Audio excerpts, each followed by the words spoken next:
Imagine leaving the airport and 3 hours later, you're standing in an expanse of the desert where you think you're the only person there. And you are literally the only person there for miles and miles and miles. You can see nothing. No person, no nothing. You get people that get anxiety attacks because they're like, where? It's the apocalypse. Would be one Where are the people? You know, and then you're like, okay, well, let's go see. You're listening to Queer Travel Chat by Two Bad Tourists.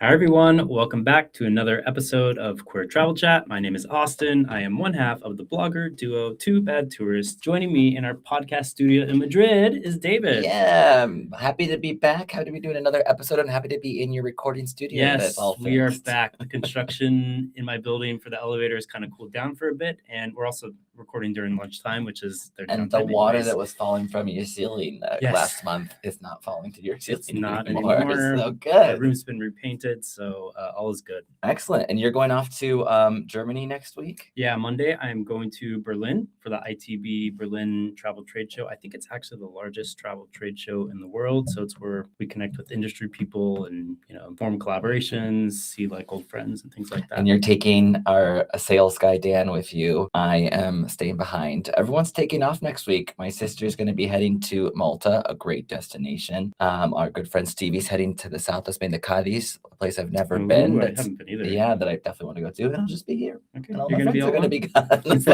gone. I'm kind of jealous, but I'm also kind of looking forward to a relaxing week. So, or you can connect with old friends you haven't caught up. Yeah, exactly. Or I can just lock myself at home and watch Netflix and enjoy my peace. So I'll be fine. I'll enjoy. And it's Madrid. I love Madrid and the weather's good. So today we'll be joined by Heiko Dörgeloh, founder of OUT Namibia, the country's first LGBTQ+ travel concierge. We'll explore why Namibia is quietly becoming one of Africa's most welcoming and transformative destinations. Heiko will talk to us about how OUT Namibia curates bespoke luxury safaris where travelers can be fully themselves. OUT Namibia is also today's episode sponsor. So let's get into the fun facts. Yeah, I have as we 10 normally do today, and this is really fun to research because we've never been to Namibia. We have not. So it's been fun to explore about the country and getting to talk to Heiko today. So why don't you take us off with our first one? Sure. So Namibia's name comes from the Namib Desert, or Namib Desert, I think is how they pronounce it. And it's often described as the oldest desert in the world. So it's actually estimated to be at least 555 million years old, and it stretches about 2,000 kilometers all along the Atlantic coast of Africa. And the word Namib comes from the Nama language, which means vast place, which seems about to be spot on. Namibia is also incredibly diverse linguistically. Around 30 languages are spoken across the country. I'm going to attempt to say some of them because I think it's fun to learn them, but I apologize for butchering them in advance. Here we go. So Ojibwambo dialects are the most widely spoken at home, followed by Khoikhoi-Goab, Afrikaans, Rukwangali, and Otji Herero, reflecting Namibia's rich mix of cultures and histories. Wow, you did that pretty good on the first take. Yeah. Wow, okay, I'm impressed. Well, I practiced, but also I don't know if I said them correctly. Well, Namibia has one of the largest concentrations of rock art in Africa, which was created by the San, some of the region's earliest inhabitants, and many of these engravings and paintings are thousands of years old, which offers a powerful glimpse into ancient life in southern Africa. The country is famous for wildlife, and Namibia has the largest population of free-roaming cheetahs in the world. Around 3,000 cheetahs live here, many outside national parks, on private and communal lands, making Namibia a global leader in conservation. Then there's the Skeleton Coast, which is perhaps one of the most hauntingly beautiful coastlines on Earth, and its name comes from the many shipwrecks which are scattered along the foggy, treacherous shore where the Atlantic Ocean meets the Namib Desert, creating dramatic scenes of rusting ships and endless dunes. That does sound like a really cool thing to see in the photos. Looks really cool. If you're traveling between South Africa and Namibia, there's a practical perk. The Namibian dollar and South African rand are used interchangeably. They're kept at the same value and both are widely accepted, which makes cross-border travel surprisingly easy. Namibia also has a famous ghost town, Kolmanskap, which was once a booming diamond mining settlement in the early 1900s, but today it's slowly being reclaimed by the desert sands, creating one of Africa's most surreal abandoned landscapes. The photos on that place also look really amazing. Very cool. place I'd love to see. Beneath Namibia's surface lies a natural wonder called Dragon's Breath Cave. It contains Africa's largest known underground lake, discovered in 1986, about 100 meters below ground. It's named for the cool air that flows from the cave entrance like a dragon exhaling.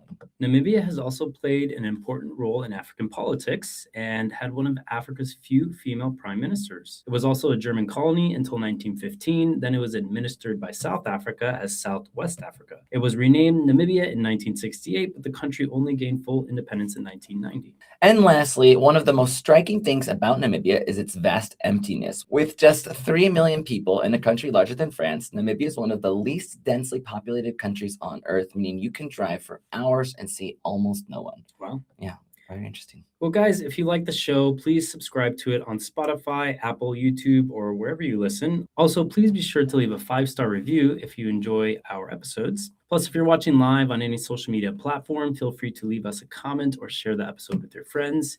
You can always follow us on social media. We're always at Too Bad Tourists. Okay, let's go ahead and bring on Heiko. Hello. Hi, Heiko.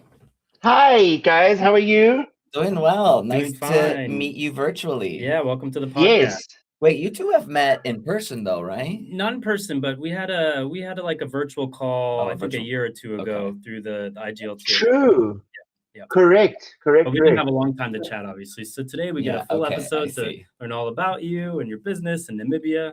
Yeah, and on that note, then, can you just start by telling us a little bit about yourself and your journey into the travel world? Well, sure thing. Well, my name is Heiko. I can try my surname. It's Dörgeloh, but sometimes I tried it at the top of the episode, so later when you listen, you can see how badly I did. But I wanted to give it a go.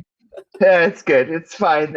Anyway, so yeah, travel has been, from our born and bred in Africa, for that matter, Pretoria, and then growing up in Namibia itself, like from my grandmother as the first female doctor in Namibia itself, still having studied illegally through the Catholic Church and everything. When she actually was practicing, as we were then growing up later as her grandmother, she would reach out into conservation areas and so on, and that was travel. Our weekends away were, what are we going to do somewhere? Where are we going? Our backyard was basically where the desert elephants roam free. Swakopmund, where my hometown is now, for that matter, is, where the desert is basically on our doorstep and so on. So that kind of then, even when I was growing up and eventually family business, working in the corporate world a little bit, a lot of that work had to do with things that were related to travel and tourism. And Namibia being a smaller country, larger country, you can fit Germany in here 2.5 times, but for the better sense of the word, smaller country, because it's such a least densely populated area, it came kind of that we were working very closely with the tourism industry as well. And I was like 16 years old or whatever, and the bug bit, and it was like, oh, this is what I want to do. And when we were starting to work, me and my best friend, this is how our initial company started up even, is, you're sitting in the bush on a Sunday or a Saturday afternoon with a good couple of wines, and you're thinking, so not in the mood to be back in the office on a Monday. And we'd tell about these adventures, and then, kind of like, okay, how are we going to stay out of the office and just do what we love doing? And that's kind of how we got into it. It's because we have the passion, and we wanted to specifically just, every time we were going somewhere, people were going like, where are you going? What are you doing next? Like, did you take some videos? Like, and that's kind of just how we started. It's not something to make a big brouhaha about. We're very boutique and smallish in terms of that. It's very, very personal about what we do, because that's just how we feel about it. And we just started eventually going, well, this is what we're going to do. And we're doing that since, I can't imagine life without it. So, that's just it. Yeah. Well, I'd love to know what inspired you to personally found OUT Namibia and kind of focus like specifically for the LGBT community, because obviously it's maybe not the first thing people would think of, travel to Africa and maybe a lesser known country. Of course. Well, we all know, they say the gay capital of Africa is, in this case, Cape Town. That's basically always how because that's it. Everybody knows that, so I get it. That's just, but I have a lot of friends from the LGBTQ plus community, and some of them even moved to Namibia at some stage. And our base company called About Africa Co. has always been in the position where, if on an international market somebody asks you, Are you friendly? Are you inclusive? Are you friendly to the LGBT plus community, etc., etc.? And it's kind of like a form that you tick yes, of course. I got it from a strategic question because some places in Africa, obviously, you've got to say, no, we can't, because it's not something personal. It's just something from the country's perspective. But Namibia being what Namibia is, it sometimes at some point came to me where I personally felt like you might as well ask me whether I'm racist, like, Jesus, like, what do you ask? Then the final nail in the coffin, for the better sense of the word, was that two of my friends, they had worked all their life in between Turkey and Germany in the artistic world, symphony, like the national symphony director, and etc. etc. They moved to a little small holding farm in a little town where I also, have roots, and we became very close friends. They got married in Cape Town because obviously it's legal to get married there. And it was right before our legal court recognition that, same-sex marriages are actually now recognized in Namibia, contrary to what some Google or some YouTube, bloggers or vloggers say, which I want to slap through the face sometimes a little bit because it's like you're not talking truth here. Anyway, the long story was Cape Town to get married, got it. It was beautiful. It was ceremonious. It's like somebody that lives in the States that goes to Hawaii to get married there, that type of lifestyle, Mm-hmm. Coming back, instead of going on honeymoon, the idea was rather, let's just get our friends to come to Namibia. We've got the farm. We've got this amazing place. We've got our friend Heiko that does travel, so I could kind of like arrange everything for that. And at the end of the day, we had to cancel the whole event basically because primarily most of the friends that were coming started getting nervous. They were scared. And it's like, why are you scared? We're in Namibia. Yeah, but it's not Cape Town. It's like, oh, God. Okay, so what are you expecting? And it got to the point where I saw how devastated they were, and it broke my heart completely. And I thought to myself, Jesus, there's got to be a better way. So at some point, it got to that point where I realized, well, instead of having a company that is already inclusive, like About Africa Co., I'm going to have to set apart a brand. And we were kind of, again, good red wine and, a good red wine and a fire is somewhere how you just like, it's the best boardroom that you can have in Namibia in any case. Sitting talking about this, and it's like, we've got to benchmark this thing. We've got to set it apart of it to show how are we going to help Namibia, because it's a welcoming country. The people are discreet. They are, we don't, but obviously, you get the small town syndromes where, did you hear what they did over the weekend? That type of stuff. But it's never going to be somebody that's going to specifically classify you and judge you as a person for what you are and who you are and so on. And the same demographic that you get all over the world where you've still got the old guy that sits on his veranda. He's 80 years old. He's done the same thing for the last 50 years. And he sees two guys or two girls or two whatever, and he goes like, Jesus, now I've seen everything. It exists. That's happened everywhere, even in the most progressive countries. Correct. But from a legal standpoint and all that, it's like, this is what we have to set apart. And so out of that came, well, how about we just say, like out of the closet, period. Namibia, smack it into the name. Like, I mean, you cannot get clearer than that. And then I said, wait. Instead of a hashtag, we'll dash this thing. LGBTQ plus travel. And then it's like mic drop. Locally, we can do whatever we can do because as soon as they know there's About Africa Co., they also know there's OUT Namibia LGBTQ plus travel. And a lot of, industry traditionals, if you want to call that, look at that. And this is a couple of years ago already. They point blank said, how are you going to kill your business? I mean, this is just how you're literally going to kill it. I'm like, you know what? Then it means if this is the statement that we've got to make, we've got to make a difference. There's just got to be awareness, and we do the awareness from travel. Mm-hmm. So show the people the same philosophy, the same passion I had with About Africa when I started that. This is just, nothing changes. It's just, I'm putting the name out there. So that, for example, the old guy that is 80 years old and owns a lodge somewhere in the south of Namibia, and he gets my email and it says OUT Namibia LGBTQ plus travel. Firstly, he's not going to know what the hell LGBTQ plus means in any case.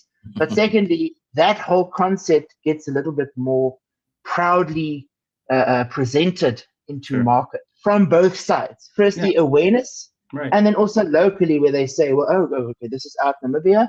and it's backed by About Africa. So please don't let Heiko get you and start crapping on our heads, because then everything will go. Because that's just, guys, you need to be aware. This is how we are. We are Namibians. We are welcoming. It's not illegal.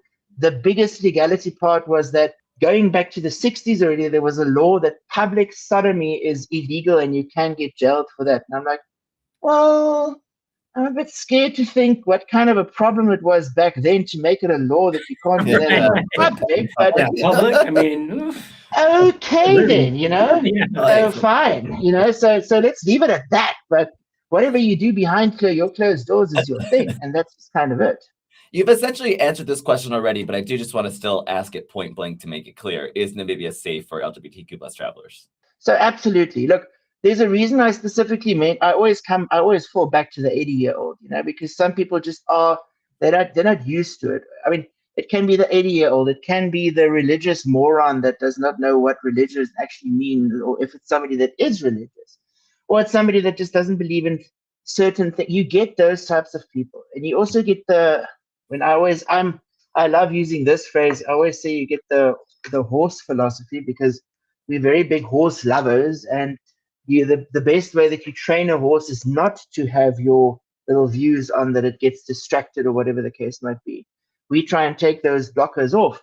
And this is something that we try and do with OUT Namibia LGBTQ plus travel, is that we're trying to take those blockers off and showcase the people, you know what? Firstly, the law, that's not it. You're not going to be stoned when you get off an airplane here. Point two, whatever you do here, we've got such a huge LGBTQ plus community that, we've got Namibia launched a couple of years ago already, Equality Street, one of the main streets in our capital city. In the main street is basically just completely drawn out with pride colors.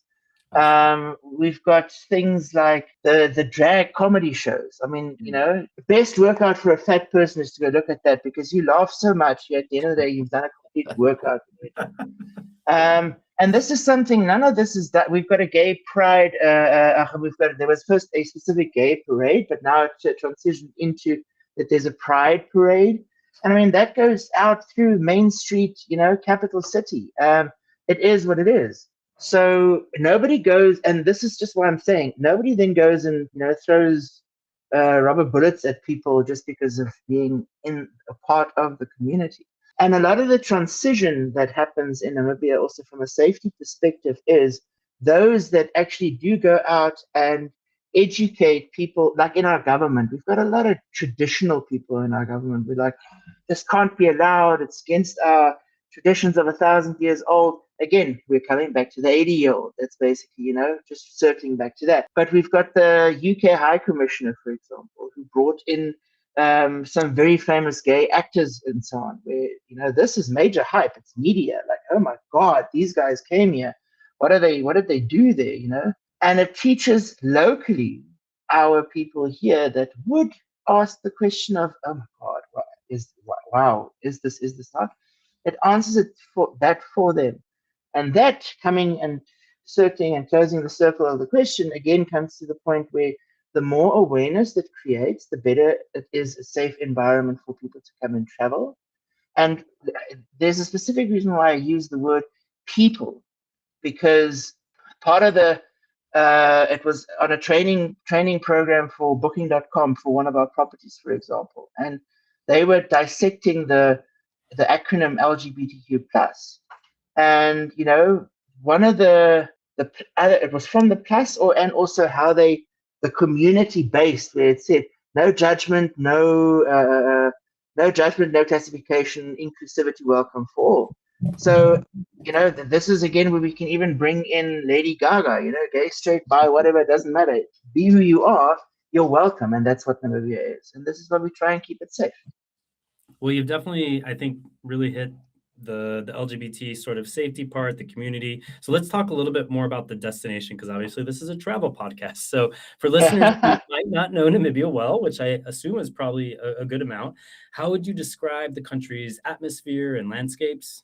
Well, the beautiful part about this country is that we have something of everything. This is what makes it so unique. when I tell the story of Namibia, and I usually tell any traveler that wants to come and say for a 10, 14, 21 day, doesn't matter how long, because it's such a huge country, you've got highlights such as the oldest desert in the world, you've got highest dunes, you've got the largest canyon in Africa or second largest canyon in the world. The biggest being the Grand Canyon, we've got the Fish River Canyon. You have huge amounts of desert activity where animals have adapted to the desert environment such over thousands of years. Like, for example, our desert adapted elephants. This is something where you'd be in a dune rocky area where there's sand, and around the corner a bit more sand, and then around the next corner you've got a bit more rocks, and then maybe more rocks, but definitely something not green. And the next second, so you're popping around the next little hill, and there's 40 elephants standing in front of you, and you're going like, am I high, or what the hell am I doing? Like, is this real? And they are just, unless you don't go into their tracks, you just kind of see what they're doing, and they're just trekking past you, in their whole, I've been doing this all my life, and then you follow them for 10, 15 kilometers, and you see, okay, there they get at least their water from, or, this is specifically part of our outreach program through our foundation, where we build water wells for them and so on. That it just helps with sometimes with the drought and so on.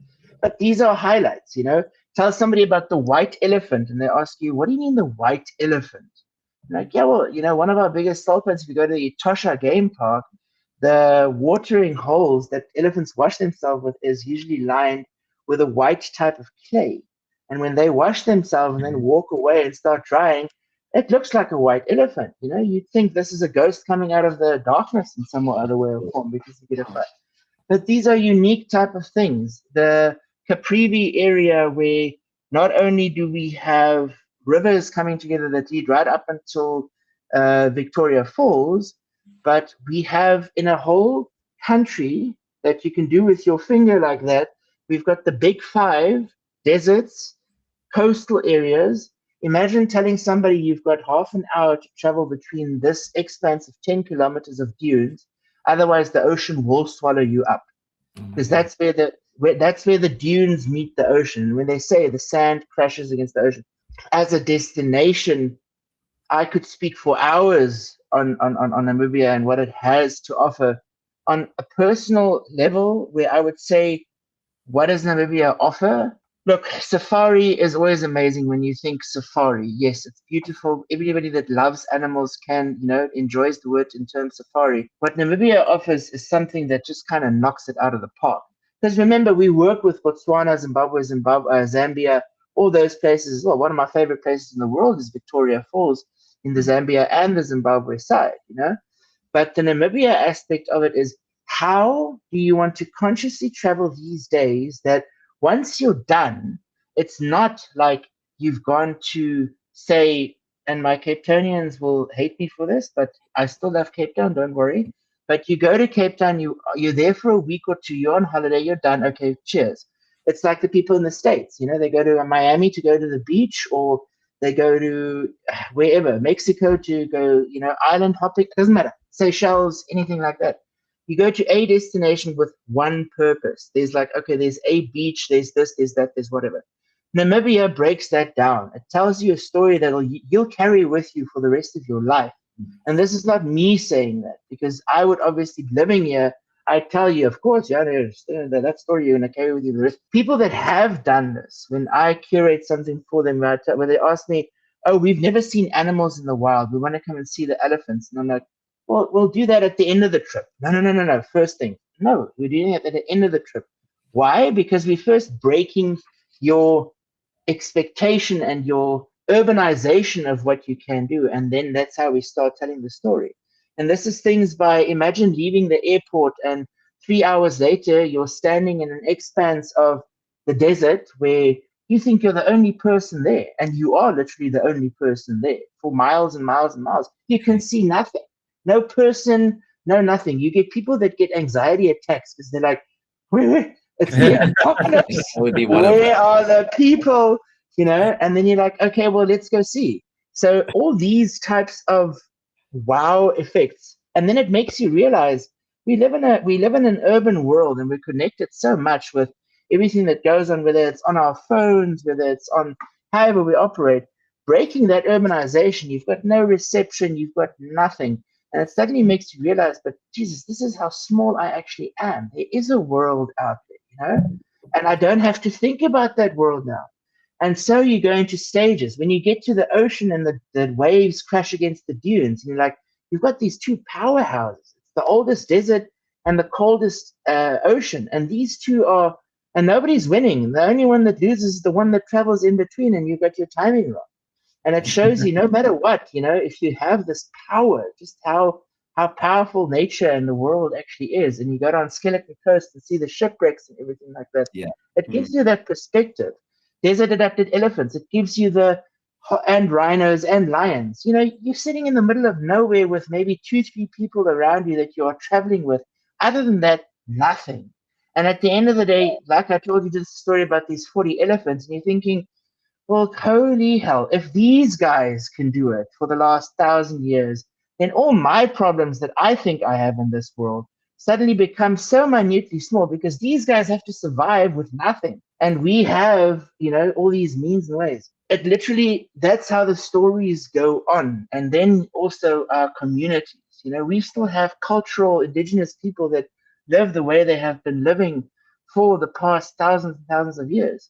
And our strategic work that I try and instill in our culture is not to westernize or modernize or something like that. You get the 1 out of 10 people that go like, I like what you're doing, I want to go learn that. Give the person the opportunity to learn that. But don't go walk into a place and try and change somebody's mind about how they have been doing it for the past 1,000 years. Yeah. And because of modernization and westernization, we try and respect that and rather build or cultivate a methodology that works and supports structures like that.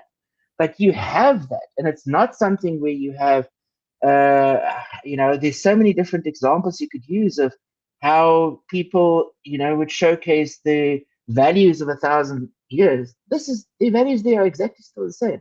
It's the stories that suddenly become so much more, and the personal impact that it has on you as a person, even if you're one that says, I like to go see stuff. Yeah. Okay, you go and see stuff.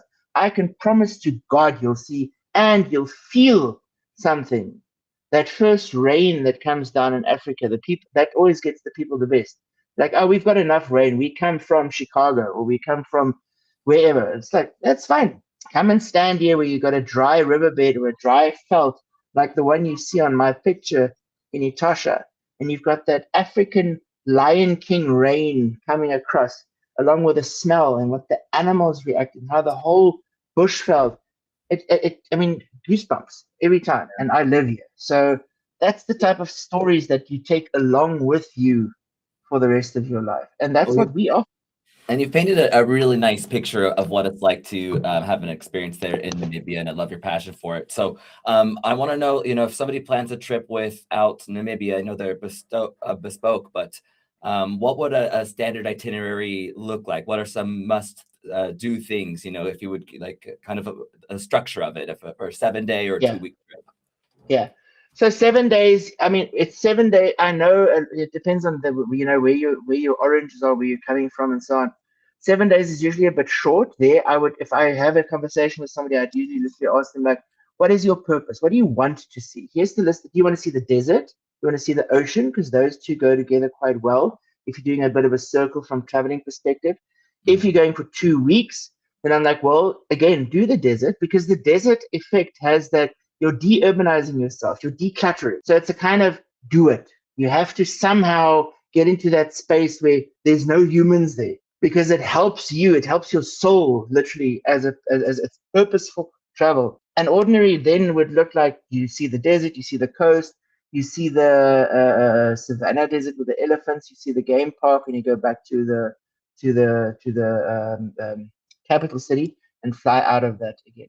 And that usually then covers wildlife, nature, coast, and specifically highlight points such as desert, specific animals, adventure style, going to find lions that will run after you, or things like that.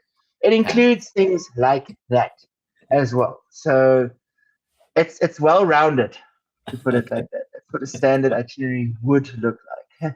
But again, we've done two things. Never mind bespoke and also from basic like my Land Cruiser and my hotel tent, which I've got on the top of the roof, which you can park anywhere. You've got those adventures as well.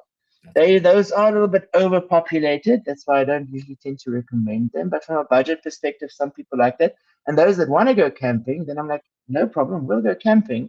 But then I've got one or two specific people who will take you where, again, it's not something where you're checking into like an RV club in the States or something like that. Mm-hmm. This is something where, okay, you see that tree there? Okay, this is our camping spot for the night. That's basically that. That's it. So, yeah, it's not just bespoke in terms of budget, in terms of I'm just going to shove sales down your throat, high pricing and so on. For me, it's literally a bit more what's unique, what's special, what can we do? And that is then 14 days always ideal. A lot of people like the 21-dayer because they have more time, and then they usually end up right up until Victoria Falls, because again, you cover all those topics that you can in terms of experiences. And within Namibia, my first question always is, what do you like? What do you want to see? That's basically that. That's where it's curated. Well, you alluded to it earlier, talking a little bit about the training with booking.com and accommodation, but yeah, bringing it back to the LGBT community, like, are there any other things that you do with accommodations, guides, or experiences just to make sure that all guests, feel welcome and comfortable? So basically, the specific chosen properties and associates and partners that we work with is set up and vetted in such a way from our side that I am very much into the research, into the, what goes on platforms and so on. Like, so when I've got our lodge, for example, if they say there is training like that, for me, it's important to know what kind of information gets said there, so that we can add the tag there. When I was done with the training, I was like, okay, this was a waste of my time. Good to know. I'm not criticizing it, but in the back of my mind, I was like, okay, this is a waste of my time because we're already doing all of this. We already have that. So a lot of the places you would never specifically go and have somebody be anti-LGBTQ plus community. You'd kind of just blend in, because this is what we try and make happen. It's just, why would we want to do something out of the way and special for people that just want to, can, and are allowed to be? Mm-hmm. Why are we gonna make a whole big hullabaloo about it? The only thing that the people prior to that need to know is that irrespective of where anybody comes from, and irrespective of what their life choice is and how they are and who they are, we are just focusing on one thing. We are Namibia, and you are welcome. That's it. So that, in terms of answering your question, what else has been done for the LGBTQ plus community, is basically not specifically for the community, although that gets referenced to quite obviously as a prominent sampling mainstream of, if anybody asks you, but what do you mean by that? And I'm like, well, let's look at the gay community, for example. What would you do if you see two men kissing in the restaurant because they're just happy that they got this good bottle of wine now, and they are happy? Then that kind of reaction, like, some people would go like, oh, I have never thought about it that way. I'm like, well, if you haven't seen it or you haven't lived with it or whatever the case like that, maybe, and I always call people on it. I'm like, let me answer this for you. You'll be surprised because you don't get to see it every day. And they're like, yeah, you're probably right. I said, okay, but what are you going to do about it? 9 out of 10 times, if I ask that question, the answer that I get back was like, what do you mean? What am I going to do about it? What should I do about it? I'm like, nothing. I'm just asking, what are you going to do about it? And they're like, Heiko, you're tricking us now. I'm like, no, I'm not tricking you. I'm trying to ask you, what are you going to do? Are you going to get out the crucifix and go holy water on somebody or whatever? Or, what are you going to do?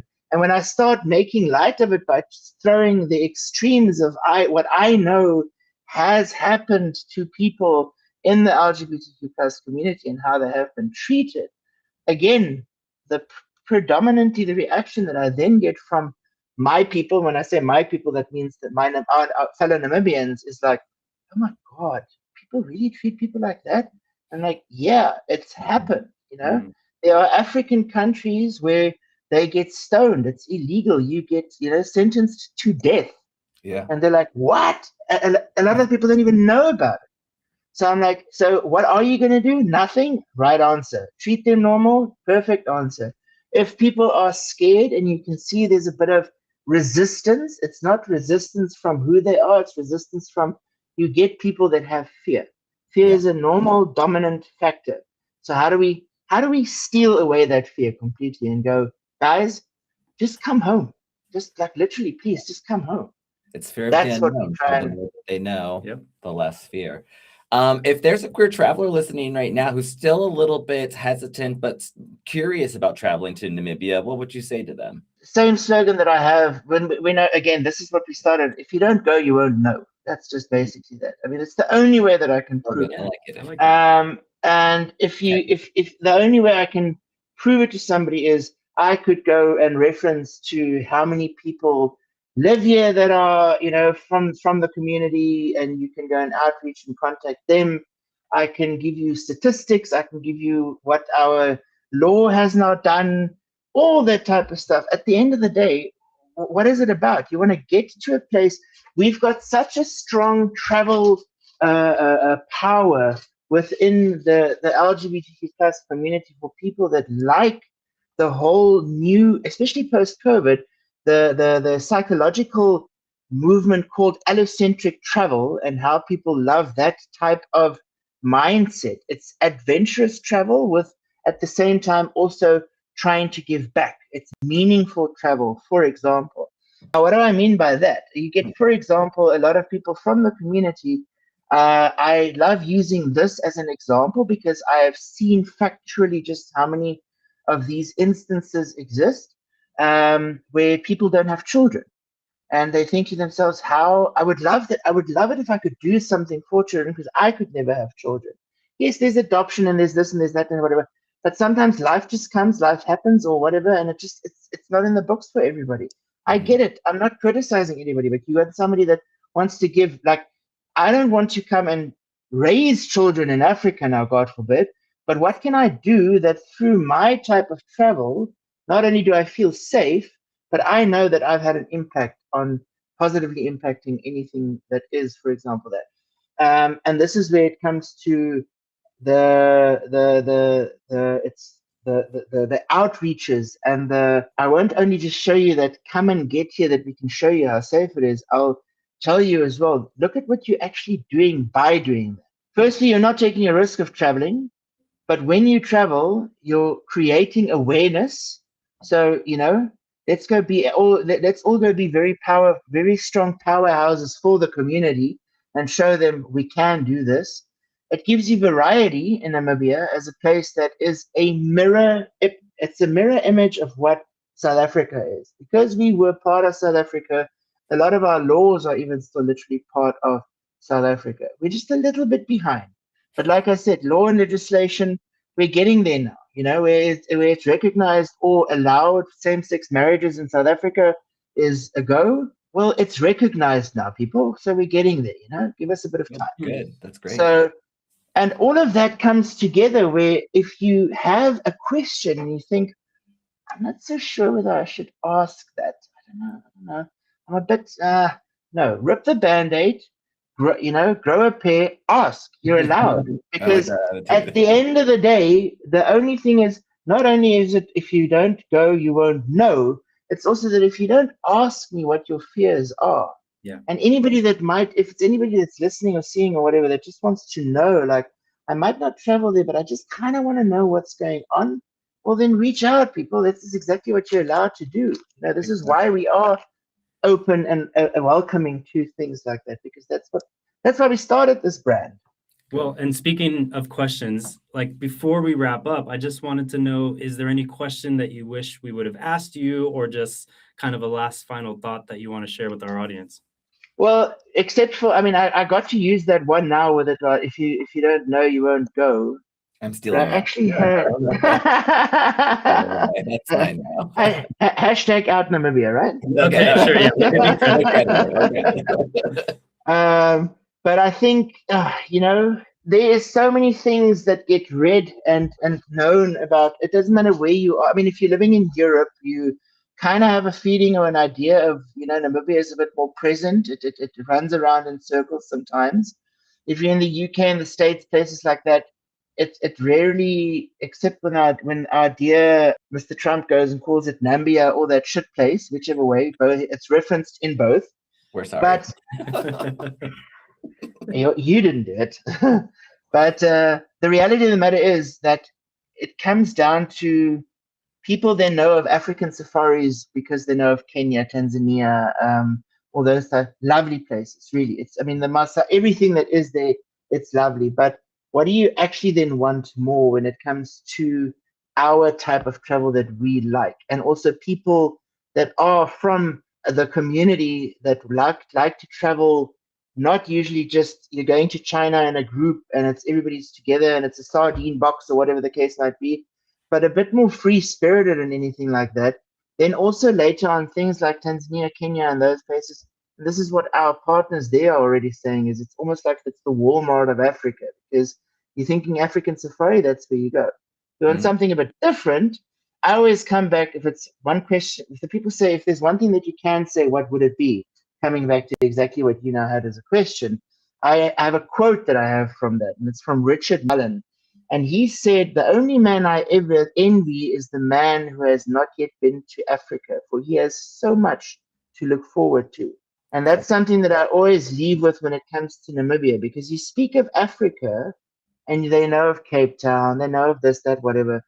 But for that specific quote to still resonate, that's something like, how would you define Namibia? It's exactly that. It's the last frontier of always being able to surprise you. And I think that's just one of our key elements here. Very, very well said. Yeah. We always like to wrap up with a final question focused on travel and about you specifically. So where are you traveling to next? My next travels are actually in country mostly, specifically up to our farm in Etosha. I'm starting a new project there, which is a wildlife conservation park, which is next to a farm that we already own, and setting up a new lodge there. And it's a lifestyle retreat. It's something I've never done before, but I think there's try again, or just do something different. And what I'm trying to do is, on this part of Etosha is a place where there's not yet, the conservation efforts are not yet as strong as what I would hope them to be on certain other segments of that. So we've bought a farm there, and then there's one next to it that the second one and project is always pending members and investors that would like to do. I'm trying to create a membership platform where people that want to escape their worlds can actually come and invest into Africa, and literally just, you want to come to live in Africa for 3 months of every year? Well, yeah, buy a piece of Africa, for the next 10 years or whatever. So I'm developing that at the moment. So my international travels, besides Cape Town, which obviously that's like second home as well, and Victoria Falls, because we've got networking events there, that's where you'll see me traveling quite a lot this year, is to our own places where we want to just we want to line it up properly so that people can actually be able to, again, not only afford, but also be welcomed in such a way that they can say, "Oh, I do that. I can go live there for like 3 months a year, definitely." Yeah, that would be fantastic. That's what we're trying to grow. Well, so if people want to learn more about OUT Namibia, they should go to outnamibia.com, correct? Correct. Yeah. All right. Thank you so much, Heiko, for taking the time to tell us about your beautiful country, and it sounds fantastic. It's a huge pleasure. Hope we get to go one day. So enlightening. I was just about to say, I think you guys, now the next step would only literally be like, book your ticket and tell me when you're here, and we can actually. I hope I can actually You don't go, you don't know. Yeah. Thank you so much. Thank you guys so much. It was amazing. I love it. And for anybody that has any questions, again, I love the conversation that one can have about that. So always feel welcome to do that. And no question firstly, there's no judgment from any of our side, because people always tend to kind of feel like kind of afraid and want to ask that. People were afraid to book one of our lodges because they were afraid whether we can organize a battery for one of their breathing machines. And they were scared to ask us because we might judge them for them snoring too loud. And I'm like, dude, I've got a built-in machine in my car for that already. So no, there's no judgment. So why am I saying that? Ask away, people. That's basically all. Awesome. Well, thanks again so much. It was great chatting. Thank you so much, Heiko. Lovely, guys. Thank you so much. Bye. Bye. All right, guys, thank you so much for joining in on this episode, and thank you to Heiko for taking the time to talk to us. Be sure to check out outnamibia.com to plan your dream trip to Namibia. If you like this show, please subscribe to it on Spotify, Apple, YouTube, or wherever you listen. Also, be sure to leave a 5-star review if you enjoy our episodes. And if you're watching live on any social media platform, feel free to leave us a comment or share the episode with your friends. You can follow us on social media. We're always at Two Bad Tourists. And please feel free to leave a comment about what you want to hear more of. So a bit of a preview for what is coming up on our next episode. We will be learning all about CASA, and we are going to be speaking with Shelby in an interview, and he is the visionary behind CASA, which is a queer sanctuary and retreat center in the Costa Rican jungle, dedicated to transforming shame into joy, disconnection into belonging, and fear into freedom. So they do this through immersive retreats, sacred practices, nature-rooted experiences, and lifelong community. CASA creates spaces for queer healing, embodiment, and connection. So we're going from Namibia to Costa Rica. Yeah, just a normal day in the world of Two Bad